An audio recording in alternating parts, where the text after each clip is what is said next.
Jadi itu haknya Tuhan, mau duluankan matahari, mau duluankan terang itu duluan, ya. Itu haknya Tuhan, Pak Zulkifli, ya. Jangan sekali-kali mengatur Tuhan, oke? Kamu berasumsi di gereja boleh, di hadapan saya tolong jangan. Kamu tidak sedang berhadapan dengan sekelas doktor teolog. Enggak, doktor teolog mungkin Anda bisa katakan seperti itu. Tapi kalau sama saya jangan. Karena Anda akan saya lumat habis. Pernyataan Anda siang itu adalah Allah. Terus malamnya apa? Ayo, di situ kan berpasangan. Jadilah terang, jadilah gelap. Jadi gelap itu diciptakan juga, itu apa maksudnya di situ? Allah juga. Kalau kamu mengatakan anak menjadi terang dunia, nah sekarang kamu mau mengatakan juga anak menjadi gelap dunia gitu. Jadi pakai rasio gitu loh yuk. Kamu berhadapan dengan saya. Ya, udah berapa malam ini saya terapi kok kamu masih asal ngomong aja. Harusnya kamu sadar gitu loh. Hati-hati dengan orang ini. Salah kata pasti kita jadi tengkurap dibuatnya.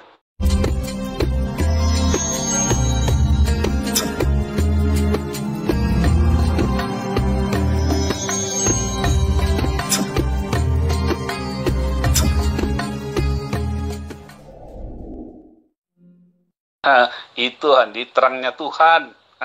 Ada di Wahyu juga, itu cari sendiri. Itu aja kamu nggak ngerti Andi. Ada di situ, ya. Itu terangnya Tuhan. Gimana sih? Kitab Kejadian itu menceritakan tentang apa sebenarnya? Proses penciptaan alam semesta, atau itu hanya perlambangan saja? Simbol-simbol. Silakan.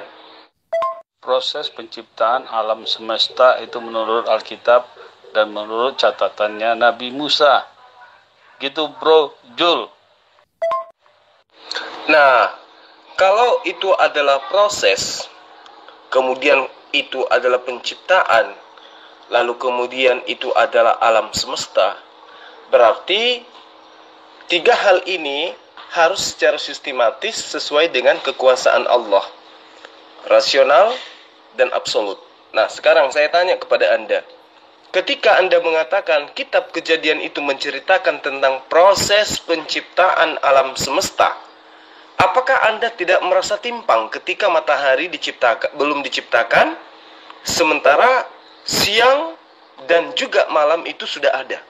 Apa yang menciptakan, apa yang membuat alam ini masuk dalam kondisi siang dan masuk dalam kondisi malam, sementara matahari belum diciptakan?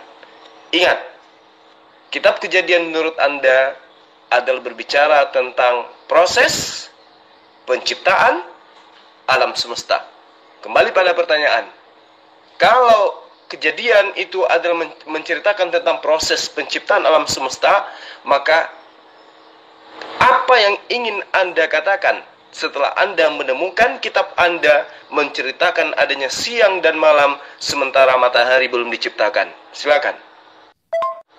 Itu namanya Anda mengkecilkan Tuhan. Tuhan itu adalah terang itu. Itu kan semua ciptaan Dia. Mau terang, mau gelap, mau apapun. Disinilah kekurangan Pak Jul itu. Mensepelekan Tuhan, ya. Tuhan itu udah jelas terang lah dia. Makanya kita kadang-kadang berpikir, kalau kita balikin dari terang itu apa? Matahari. Matahari itu siapa yang menciptakan? Kan dia juga. Gitu Pak Jul. Pakai logika dan akal yang sehat deh Pak Jul. Loh, kok Tuhan yang Anda kambing hitamkan? Ini kita sedang mengkaji tentang kitab yang Anda jadikan sebagai acuan pembenaran. Ingat, justru Anda yang mengecilkan Tuhan, mengucilkan Tuhan, menghujat Tuhan ketika Anda mengatakan kitab Kejadian Anda ini adalah firman Tuhan. Jadi Anda itu jangan ketika Anda menemukan kesalahan Anda lemparkan terhadap oknum lain, apalagi kepada Tuhan. Kita tidak sedang membahas esensi Tuhan. Kita sedang membahas tentang keotentikan kitabmu sebagai firman Tuhan. Karena firman Tuhan mustahil terdapat kesalahan. Itu yang perlu kamu paham. Maka pertanyaan saya, coba Anda telaah lagi. Saya tanya kepada saudara, apakah kitab Kejadian itu menceritakan tentang proses penciptaan alam semesta? Atau itu adalah merupakan ayat yang berbicara tentang perlambangan atau simbol-simbol? Jawaban Anda kemudian adalah itu menceritakan tentang proses penciptaan alam semesta. Nah, kenapa ketika saya bertanya dan menemukan keganjilan di dalam kitab Anda, lantas Anda kemudian larinya ke ranah Tuhan?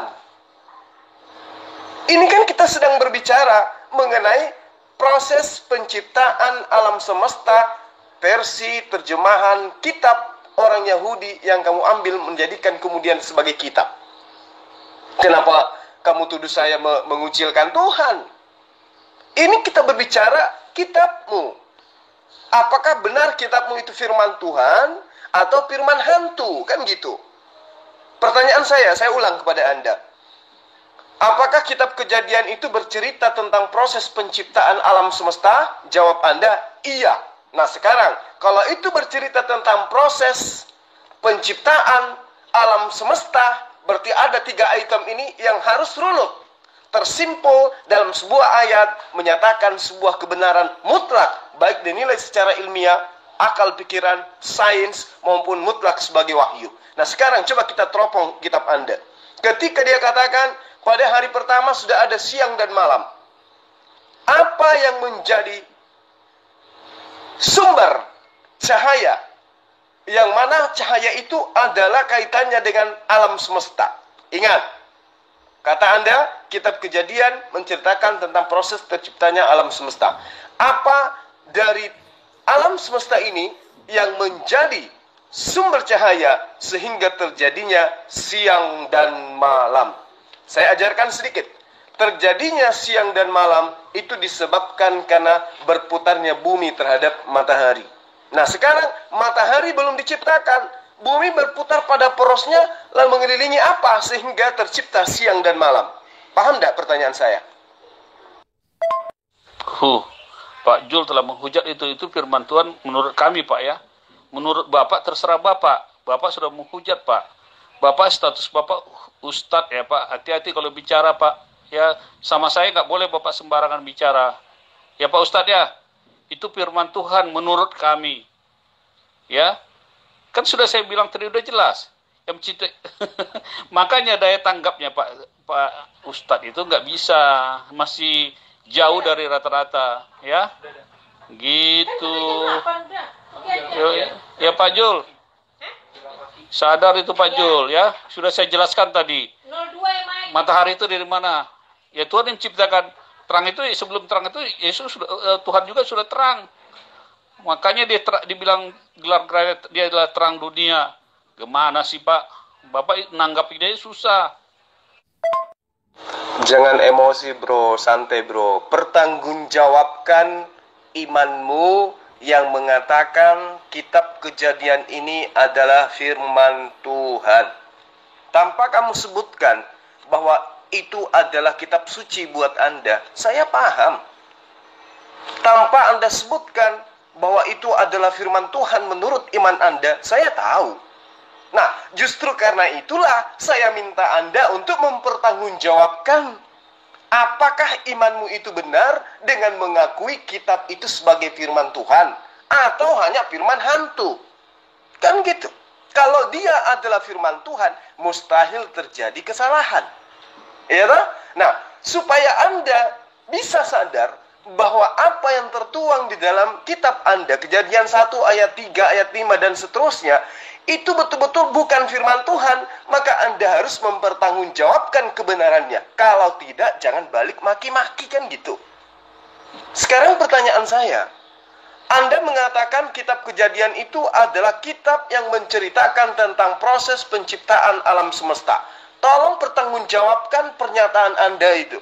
Jangan nanti malah Anda lari kepada iman, sehingga ternyata kitab Anda itu bukan menceritakan tentang proses alam semesta, penciptaan alam semesta, tetapi hanya perlambangan, hanya simbol-simbol, alias sesuatu yang dinyatakan dan harus diyakini, harus dipercaya hanya dengan modal satu, yaitu imani saja.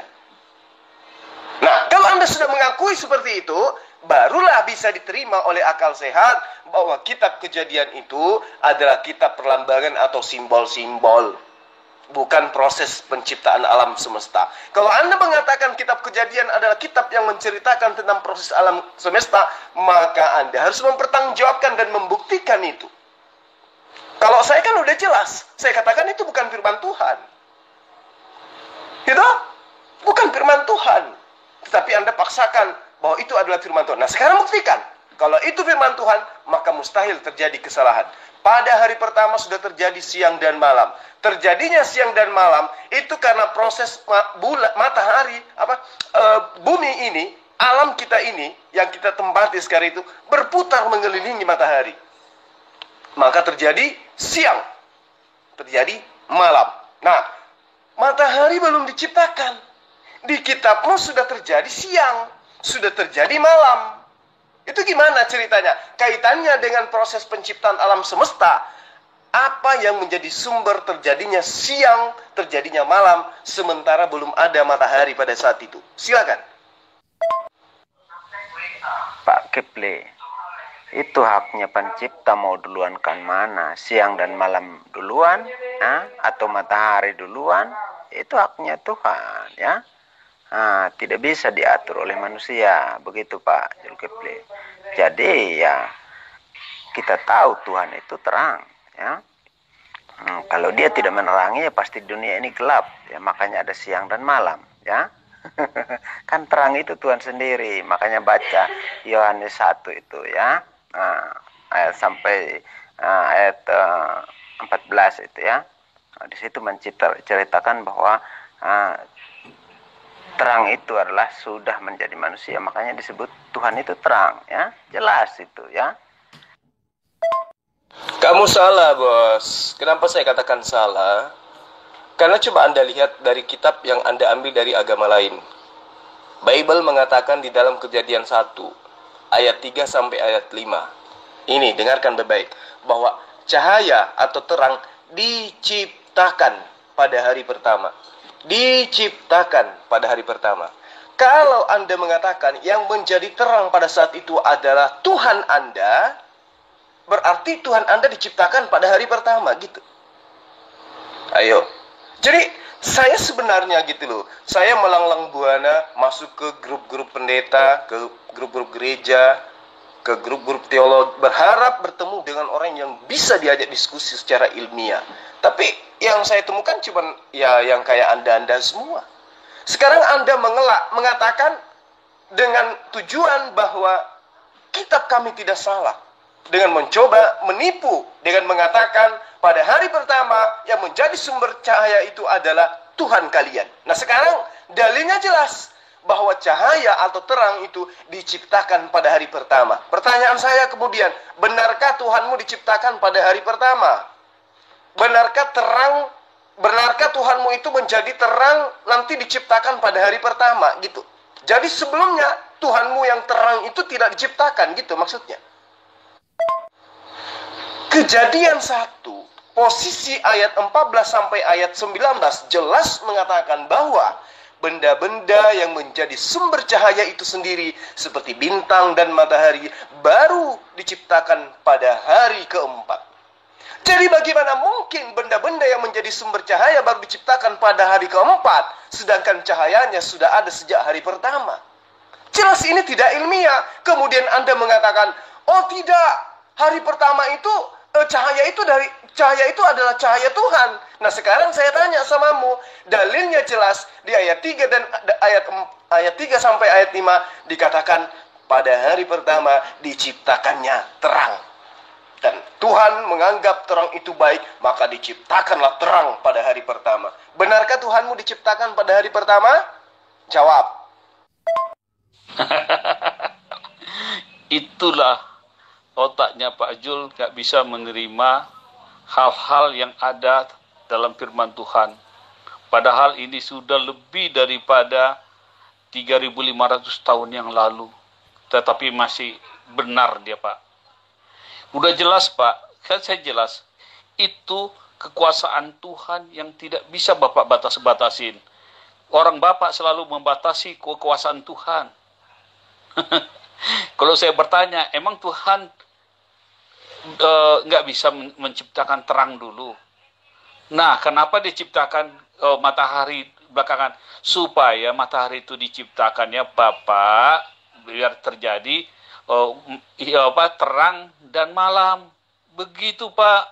Makanya di belakangan, sebelumnya dia ada terang. Sebelum itu kan tidak ada siang dan malam. Pakai logika Pak, pakai akal.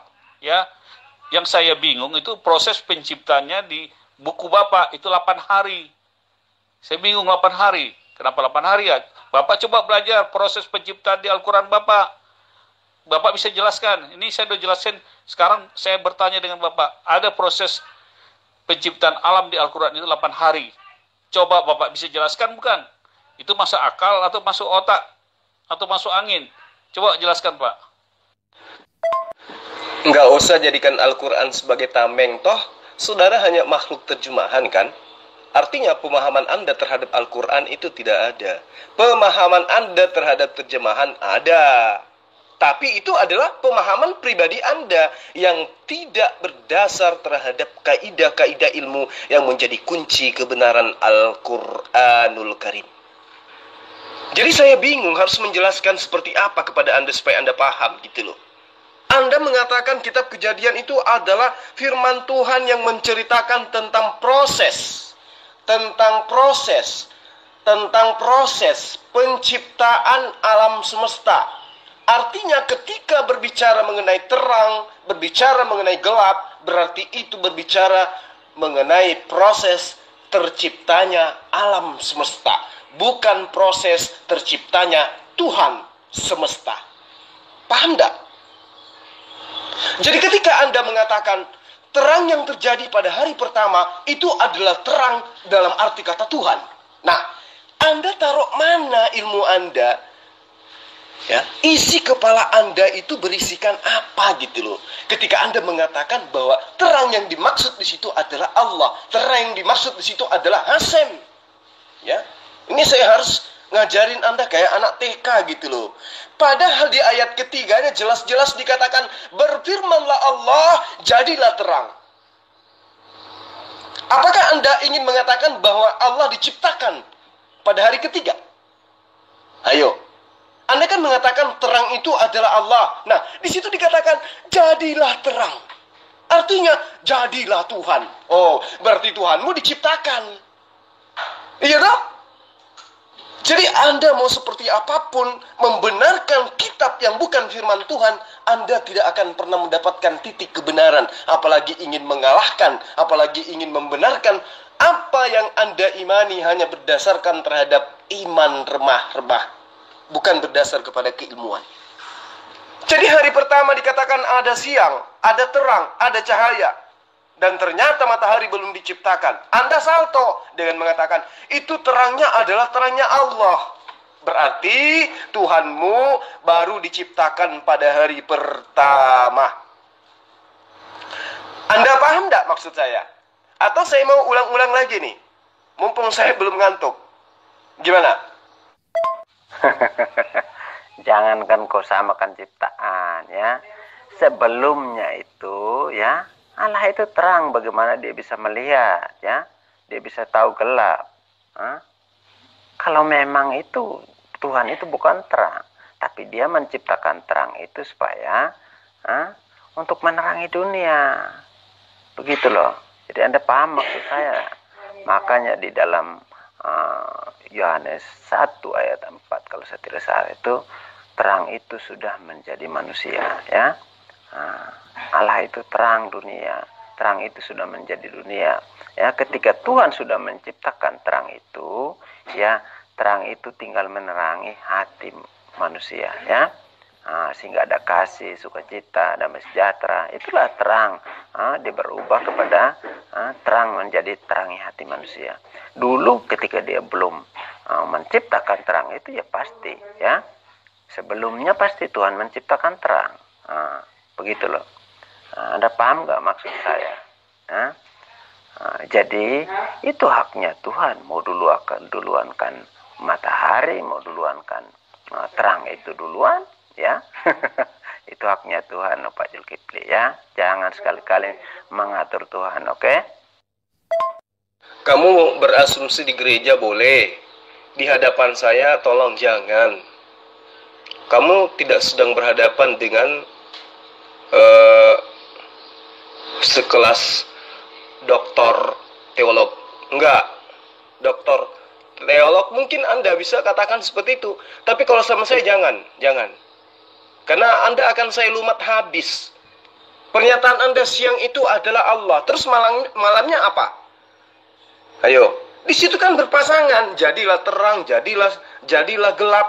Jadi gelap itu diciptakan juga, itu apa maksudnya di situ? Allah juga. Kalau kamu mengatakan anak menjadi terang dunia, nah sekarang kamu mau mengatakan juga anak menjadi gelap dunia gitu. Jadi pakai rasio gitu loh yuk. Kamu berhadapan dengan saya. Ya, udah berapa malam ini saya terapi kok kamu masih asal ngomong aja. Harusnya kamu sadar gitu loh. Hati-hati dengan orang ini. Salah kata pasti kita jadi tengkurap dibuatnya. Harusnya Anda sadar itu. Sekarang saya kan tanya, kitab Kejadian itu menceritakan tentang apa?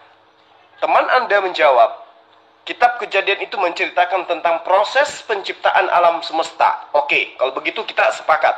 Nah, sekarang mari kita masuk ranah kritik. Kita kritik tekstual, kritik teks.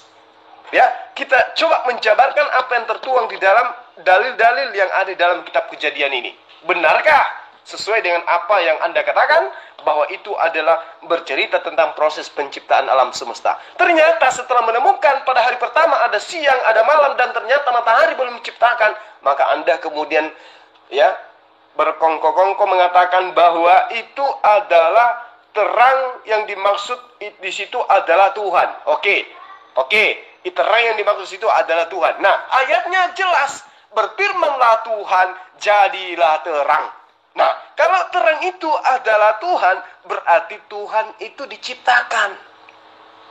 Ayo, nah kemudian Anda mengatakan, oh tidak, anak itu di situ dikatakan seperti apa yang diterangkan dalam perjanjian lama, perjanjian baru. Anak itu terlahir menjadi terang dunia. Nah, kalau itu dasarnya, terang ini dianggap sebagai terang dunia dan itu adalah Yesus. Ingat, di ayat ini pun dikatakan, dan gelap itu menutupi malam. Sehingga, kalau terang kamu katakan itu adalah Yesus, yang gelap itu kau katakan apa? Yesus juga. Ayo, jadi tolonglah, ya, jujur terhadap diri sendiri. Anda kan sudah dewasa, mengaku orang hebat, mengaku orang pintar. Tolong, berdiskusi tentang keyakinan, pijakannya harus akal, wahyu, dan ilmu. Tidak bisa asal-asal menjabarkan berdasarkan dengan iman. Gitu kawan. Itulah Pak Jul ini ya. Dia seolah-olah dia paling pintar lebih daripada Tuhan. Dia mengatur-ngatur Tuhan. Jul. Kita ketawa aja melihat dia Pak. Saya tanya Pak, Al-Quran mereka, penciptaan mereka kan 8 hari. Bisa nggak dia jawab tuh Pak? Sabar. Kalian jangan curhat-curhatan aja. Tanggapi VN saya. Mengenai tuduhanmu yang adalah umat terjemahan tentang penciptaan 8 hari itu, nanti akan saya paparkan kamu dari A sampai Z. Itu PR saya. Nah, sekarang kita habiskan dulu ini masalah. Masalah yang tertuang di dalam kitabmu, yang kamu plesetkan dengan mengatakan yang dimaksud terang di situ adalah Tuhan. Ya, di ayat keempat dikatakan gini. Allah melihat bahwa terang itu baik. Ayo, coba kamu lihat itu. Allah melihat bahwa terang itu baik. Artinya Allah melihat bahwa Tuhan itu baik. Lalu dipisahkannya lah Tuhan itu dari gelap. Kalau kamu mengatakan terang itu adalah Tuhan, ya toh? Nah, lalu kemudian di ayat 5-nya dikatakan, dan Allah menamai terang itu siang. Nah, sekarang nama Tuhanmu itu sebenarnya yang mana? Yesus atau siang? Dan gelap itu malam. Nah, yang dimaksud gelap ini siapa? Gitu loh. Jadi Allah menciptakan terang, disebut siang. Lalu Allah menciptakan gelap, disebutlah malam. Nah, kalau orang Kristen kemudian yang sudah kepleset, nggak mampu lagi menjawab, membuktikan bahwa kitab ini, ayat ini adalah firman Tuhan, dengan mengatakan bahwa terang itu adalah Tuhan, maka yang malam ini adalah apa? Ayo, Tuhan juga, gitu. Jadi Tuhan dipisahkan antara Tuhan siang dan Tuhan malam, gitu. Kacau bro, kacau. Jadi Anda harus mengakui bahwa apa yang saya katakan tadi itu bukan hujat. Saya katakan jujur sama Anda, ini bukan firman Tuhan.